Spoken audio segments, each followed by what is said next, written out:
यहाँ पे चंद्रशेखर रावण जो हैं दलितों का मसीहा माने जाते हैं, और मायावती जी दलितों का मसीहा मानी जाती हैं। यहाँ पे अखिलेश यादव जी हैं, ये बड़े बड़े नेता हैं। अब कहाँ से चूड़ियाँ पहन लिए, क्या हिजड़े बन गए? यहाँ पे नहीं देखना चाहिए। देखना चाहिए ना कि यहाँ पे एक दलित के बेटी के साथ इस तरह से केजरीवाल ने 10 लाख रुपए देने के लिए बोल दिए हैं। तो मैं इस वीडियो द्वारा केजरीवाल तक मैं पहुँचाना चाहती हूँ, और कि केजरीवाल, क्या आपके बेटी के साथ इस तरह से घटना होता तो क्या आप 10 लाख रुपए अगर कोई दे देता, मैं 20 लाख देने के लिए तैयार हूँ। आपके बेटी के साथ कोई अगर दुपट्टा छीन के तो देखे, आप तो आपकी बेटी जाती है तो 70 सिक्योरिटी गार्ड लगा देते हैं, और दूसरे बेटियों की अगर हत्या हो जाती है तो उसको रेप करता है कोई बंदा और उसको मौत की घाट उतार देता है। तो अगर उसको मौत के घाट उतारने में 5 से 10 मिनट लगता है तो उसको भी फांसी देने के लिए 1 से 2 तारीख बनना चाहिए, मेरे मतलब सोच से। और हमें वक्त आ गया है कानून व्यवस्था में संशोधन करने का। वक्त आ गया है कि हमारे देश में लॉ एंड ऑर्डर को। साक्षी के घर पे हैं और यहाँ पर भी लगातार मीडिया का जमावड़ा है। कई लोग साक्षी के परिजनों से मिलने के लिए आ रहे हैं, लेकिन दरअसल साक्षी के जो परिजन हैं वो इस वक्त यहाँ नहीं हैं। और यहाँ पे आप देख सकते हैं कई पड़ोस के लोग आ रहे हैं। तो ऐसे में मेरठ से चल कर के एक एडवोकेट आई है, और इन एडवोकेट से हम आज जानने का प्रयास करेंगे कि आप यहाँ आएँ, आखिरकार मेरठ से चल कर के यहाँ आए हैं दिल्ली, साक्षी के घर भी आप आए हैं। आपने बताया ऑफ कैमरा कि मैं क्राइम स्पॉट पे भी गई थी। तो एक एडवोकेट होने के नाते प्रथम दृष्टया इसको पूरे घटनाक्रम को कैसे देख रहे हैं? देखिए, मैं तो यही कहूँगी कि जनता को जागरूक होना चाहिए, और जनता जहाँ पे मर्डर हुआ है, मैंने अपने आँखों से देखी हूँ, तो उस तरह से मर्डर अगर हुआ है और रात्रि के 10 बजे हुआ है, और विधायक आम आदमी पार्टी के विधायक के कार्यालय के बाहर हुआ है, तो एकदम से समझ जाइए कि एक अपने आप की सोचने वाली विषय है कि वहाँ पे 2, 4, 5 सुरक्षाकर्मी होंगे, तो क्यों नहीं बचाना चाहिए? वहाँ पे काफ़ी आबादी है, काफ़ी घरें हैं, तो वहाँ पे जनता रह भी रही है, तो जनता को बचानी चाहिए ना। और इस तरह से अगर हमारी बेटियां बलिदान होती रहेंगी तो न्याय व्यवस्था क्या कर रही है हमारे देश में? और पूरे देश में हमारे लॉ एंड ऑर्डर है ही नहीं। एक तरफ से महिलाओं का बोलते हैं बेटी बचाओ बेटी पढ़ाओ, बताइए कि ये तो पूरी तरह से गलत है ना। महिलाएं, आपने वो वीडियो देखा जो वायरल हुआ था सोशल मीडिया? जी, मैंने देखी हूँ। वही वीडियो देखने के बाद आप यहाँ? हाँ जी, वही वीडियो देख करके मैं आई हूँ। जिस तरह से क्रूरता अपनाई गई है, अगर देखा जाए तो किस तरह का सजा का प्रावधान होता है इस तरह की घटना? देखिए, 2 तरह के होता है। एक तो ऑन स्पॉट उसको फांसी दे देना चाहिए, no bail, no date, no कुछ। और ये प्रावधान है। देखिए, अगर उसको रेप करता है कोई बंदा और उसको मौत की घाट उतार देता है, तो अगर उसको मौत के घाट उतारने में 5 से 10 मिनट लगता है तो उसको भी फांसी देने के लिए 1 से 2 तारीख बनना चाहिए, मेरे मतलब सोच से। और हमें वक्त आ गया है कानून व्यवस्था में संशोधन करने का। वक्त आ गया है कि हमारे देश में लॉ एंड ऑर्डर को सुधार करने का।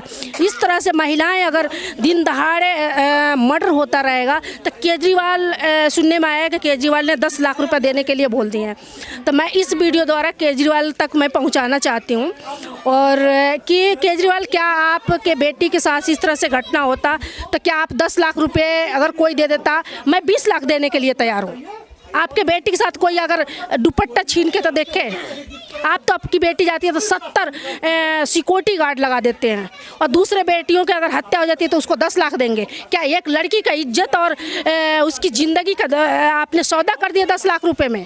अच्छा, दलित समाज से आती है ये बेटी जिसकी हत्या हुई है साक्षी का, तो ऐसे में क्या लगता है आपको कि जिस तरह से तमाम चीज़ें हुई है वो कहीं ना कहीं एक समाज की, खास समाज की है, इसीलिए शायद इसको डरा हुआ समझ करके इस तरह के घटना को अंजाम दे दिया गया हो? जी नहीं, देखिए, कानून व्यवस्था, कानून जो होती है सबके लिए एक बराबर है, बट मैं चाहती हूँ यहाँ पे चंद्रशेखर रावण जो हैं दलितों का मसीहा माने जाते हैं, और मायावती जी दलितों का मसीहा मानी जाती हैं। यहाँ पे अखिलेश यादव जी हैं, ये बड़े बड़े नेता हैं। अब कहाँ से चूड़ियाँ पहन लिए, क्या हिजड़े बन गए? यहाँ पे नहीं देखना चाहिए। देखना चाहिए ना कि यहाँ पे एक दलित की बेटी के साथ इस तरह से अत्याचार हो रहा है, इस तरह से मर्डर कर दी जाती है रात के दिन दहाड़े 10 बजे रात में। तो क्या ये लोग चूड़ियाँ पहन के बैठे हुए हैं?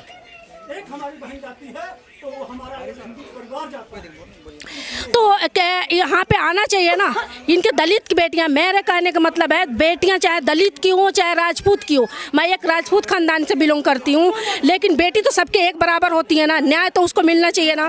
तो न्याय हमारे बेटियों को मिलना चाहिए और इस पे एक एक्ट लगाई जाए और एक कानून में संशोधन किया जाए कि इस तरह से अगर मैटर होता है तो उसको तुरंत फांसी लगा दिया जाए, फांसी दे दिया जाए और बीच चौराहे पे फांसी दे दिया जाए कि दोबारा इस तरह से दरिंदे कोई काम न करें। एक सवाल, एक धर्म विशेष बनकर अगर देखा जाए तो वो साहिल मुस्लिम समुदाय से है, इस्लाम धर्म को मानने वाला है, लेकिन उसने हाथ में कलावा और गले में रुद्राक्ष पहना था, उसका एक फ़ोटो वायरल हुआ। तो कहीं ना कहीं अपना धर्म को छुपा करके इस तरह से बात करना, उसके बाद इसके मना करने के बाद घटना को अंजाम देना, इसको कैसे देखते हैं एक वकील होने के? मैं एक वकील होने के नाते मैं इस तरह से धर्म और जात पर नहीं जाऊँगी, मैं न्याय के लिए जाऊँगी। हमारे बेटी के साथ अगर इस तरह से घटना होती है तो उसको न्याय जरूर मिलेगा। यही तो माना जा रहा है कि साहिल ने बताया था कि मैं हिंदू धर्म का हूँ, उसके हाथ में कलावा भी है और ये रुद्राक्ष के माला भी पहना हुआ है, तो इसीलिए तो इसका विरोध साक्षी ने किया कि मैं अब तुम्हारे से बात नहीं करूँगी। जिस तरह से चीज़ें चल रही है इसके बाद ही ये घटना घटा है, तो धर्म छुपा करके लोगों से बात करना कितना सही है? नहीं, बिल्कुल गलत है। देखिए, मैं अगर प्यार ही की बात दे दिया जाए तो प्यार कभी भी किसी से हो सकता है और ना प्यार कभी धर्म और जात देख करके नहीं होता है। प्यार मुझे भी किसी से हो सकता है, बट मैं इसको धर्म और मजहब के नाम से नहीं दे सकती हूँ। अगर उसके साक्षी के साथ अगर गलत हुआ है तो उसको न्याय मिलेगा। लेकिन धर्म छुपा करके बात किया गया, ये गलत है, ये गलत है। तो किस तरह का सज़ा का प्रावधान? आपने बताया कि ऑन द स्पॉट सज़ा होना चाहिए। आप भी उसके घर पे आए हुए हैं, उसके परिवार वाले नहीं हैं, यहाँ के कुछ लोग डरे और सहमे हुए भी हैं कि इस तरह की घटना घटने से हम लोग डर गए हैं। देखिए, मैं एक एडवोकेट हूँ और मैं इन लोगों के सहमति चाहती हूँ कि अगर इन लोगों की सहमति हो तो मेरी संस्था इन लोगों के केस को हैंडल करेगी और कम से कम समय में इसको सज़ा का प्रावधान करवाएगी।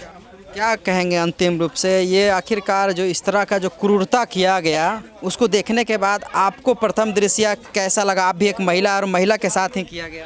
देखिए, मैं तो यही कहूँगी कि जो भी हुआ है साक्षी के साथ वो अपराध नहीं, जघन्य अपराध हुआ है। ऐसे अपराधियों को तुरंत गोली मार देनी चाहिए।